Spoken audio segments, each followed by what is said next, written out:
तो आज हम लोग पढ़ने वाले हैं क्लास 12 का पॉलिटिकल साइंस का जो चैप्टर 1 से लेके जो लास्ट तक चैप्टर है, यानी बुक 1 का और बुक 2 का जितने मिला के जो सब्जेक्टिव क्वेश्चन जो बनते हैं, तो हम लोग एक सीरीज निकाल चुके हैं।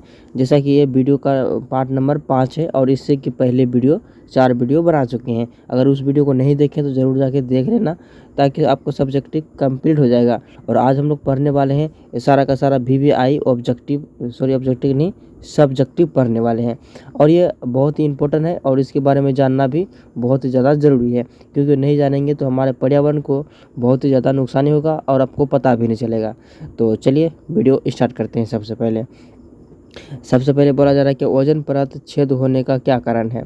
और मैं एक बात और बता दूं, इसका अगर PDF लेना चाहते हैं तो लिंक डिस्क्रिप्शन में मिलेगा, वहां से PDF ले सकते हैं बिल्कुल फ्री में।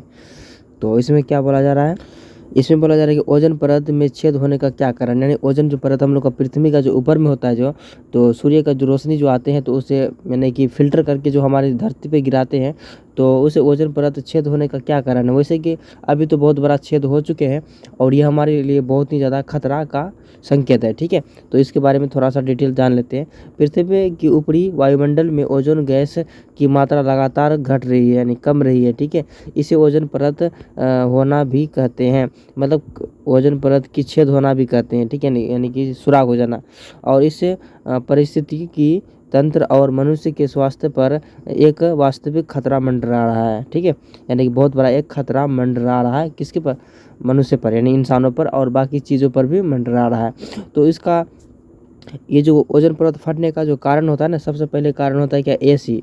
जी हाँ, जो आप लोग घर में जो AC यूज करते हैं उससे गैस निकलने वाले क्या, कौन सा गैस निकलते हैं AC से, तो CFC गैस निकलते हैं। ठीक है, जो कि ओजोन परत को काफ़ी ज़्यादा नुकसान पहुंचाते हैं। कौन सा गैस, CFC। ठीक है, ये किससे निकलते हैं, AC से निकलते हैं। तो इसको थोड़ा हम लोग को कंट्रोल करना चाहिए। तो अगर जो कंट्रोल कर सकते हैं तो बहुत अच्छी बात है, हमारे पर्यावरण को बहुत ज़्यादा नुकसान से बचाया जा सकता है। ठीक है, क्योंकि आजकल जितना डिजिटल यूज होते हैं और उतना नुकसानी होते हैं। किसके किसके लिए सब होता है, हमारे लिए होते हैं नुकसानी। तो ओजोन परत आप समझ चुके हैं, तो चलिए आप देखते हैं किसके बारे में देखते हैं, पृथ्वी के बारे में। पृथ्वी सम्मेलन या रियो सम्मेलन क्या है। तो 1992 में संयुक्त राष्ट्र संघ का पर्यावरण और विकास के मुद्दे पर और एक सेकेंड, तो इसमें बोला जा रहा है कि पृथ्वी सम्मेलन या रियो सम्मेलन क्या है। तो देखिए इसका साफ साफ आंसर है कि 1992 में संयुक्त राष्ट्र संघ का पर्यावरण और विकास के मुद्दे पर केंद्रित एक सम्मेलन ब्राज़ील के एक रियो डी और ठीक है, क्या बोला जा रहा है, जेनेरियो में हुआ था।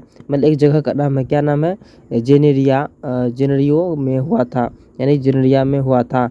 इसे पृथ्वी सम्मेलन कहा जाता है। वैश्विक राजनीति के क्षेत्र में पर्यावरण को लेकर बढ़ते, ठीक है, बढ़ते और क्या बोला जाए, सरकारों ठीक है, को इस सम्मेलन में एक ठोस रूप मिला है। कौन सा रूप मिला है, ठोस रूप मिला है। और आगे पूछ रहा है क्या, आगे पूछ रहा है कि अंटार्कटिक ठीक है, महोदेश का विस्तार बताए, इसका विस्तार से बताना है। तो इसमें बोला जा रहा है कि इसका क्षेत्र में 1 करोड़ से 40 लाख वर्ग किलोमीटर में फैला हुआ है। यहाँ विश्व की निर्जन, ठीक है, निर्जन और 76% यानी 26% स्थलीय हिम का 90%, यानी हिम मतलब क्या होता है, हिमालय पर्वत जैसे पहाड़ी इलाका समझ सकते हैं, हिस्से में है। और धरती पर मौजूद जल यानी 70%। और इस महादेश में मौजूद अंटार्कटिक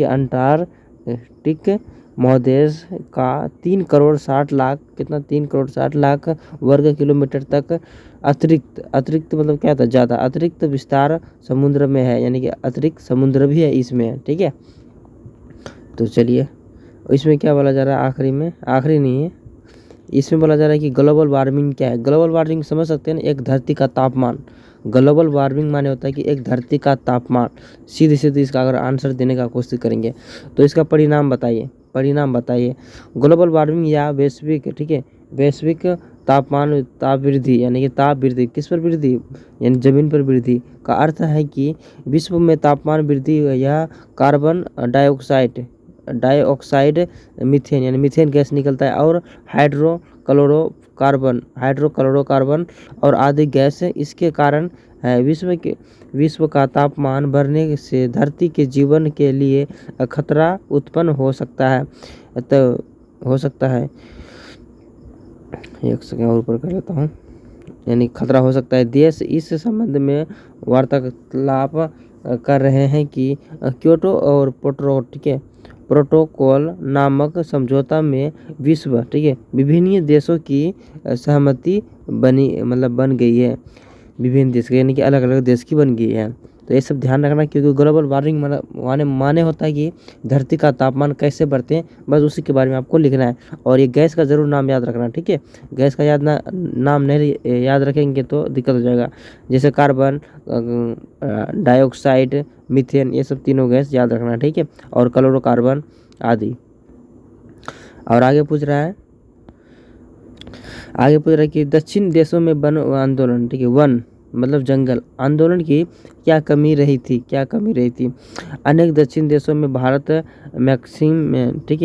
मैक्सिको, चिली, ब्राज़ील और मलेशिया, इंडोनेशिया, अफ्रीका आदि में वन आंदोलन चल रही है, परंतु इन पर दबाव है कि इन 3 दशकों से पर्यावरण को लेकर सक्रिय का दौर जारी। इसके बावजूद तीसरी दुनिया के विभिन्न देशों में वनों की कटाई खतरनाक गति से जारी है। पिछले दशक में बचे हुए कुछ विशालतम वनों का विनाश हुआ यानी कि मिटा दिया गया और बड़ा भी है, ठीक है। विनाश को मिटाने में बड़ा है इसका सक्षम। और आखिरी क्वेश्चन है, इसमें बोला जा रहा है क्या, धरती के ऊपरी वायुमंडल में ओजोन गैस की मात्रा रही है नियंत्रण कमी से मानव के लिए कैसे खतरा पैदा हो रहा है। बस वही क्वेश्चन है, थोड़ा सा इसको चेंजिंग किया है। धरती के ऊपरी वायुमंडल में ओजोन परत गैस की मात्रा लगातार कम हो रही है।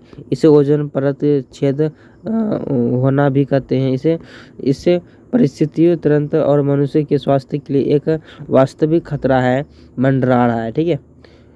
तो बताओ आज का वीडियो कैसा लगा। तो ज़्यादा क्वेश्चन तो मैंने बताने का कोशिश किया नहीं था। और कितना क्वेश्चन था, एक सेकंड में दिखाता हूँ आपको।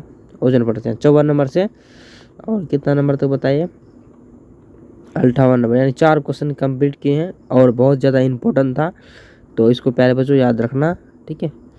दोस्त यार भाई बहन जो भी है इसको याद रखने का कोशिश करेंगे भाई, क्योंकि क्वेश्चन अच्छा था। इसका PDF लेना चाहते हैं तो लिंक डिस्क्रिप्शन में मिलेगा और PDF लेना। मुझे लगता है कि पर्यावरण से क्या क्वेश्चन, ये जो मैं जितना बताया आपको लग रहा है कि पर्यावरण से नहीं, इससे क्या बोलते हैं, ज्योग्राफी से। अगर आपको लग रहा है ज्योग्राफी से तो मुझे बताना। वैसे तो ये मैं इसमें लिख के दिया था पॉलिटिकल साइंस का टाइपिंग मास्टर जो लिखा था टाइपिंग करने वाला, तो मैं उसके अकॉर्डिंग बता दिया आपको। लेकिन है तो 12th का, कोई दिक्कत नहीं, ये सब क्वेश्चन पूछे जाते हैं, इंपॉर्टेंट है, ठीक है। तो चलो मिलते हैं नेक्स्ट वीडियो में, तब तक के लिए बाय।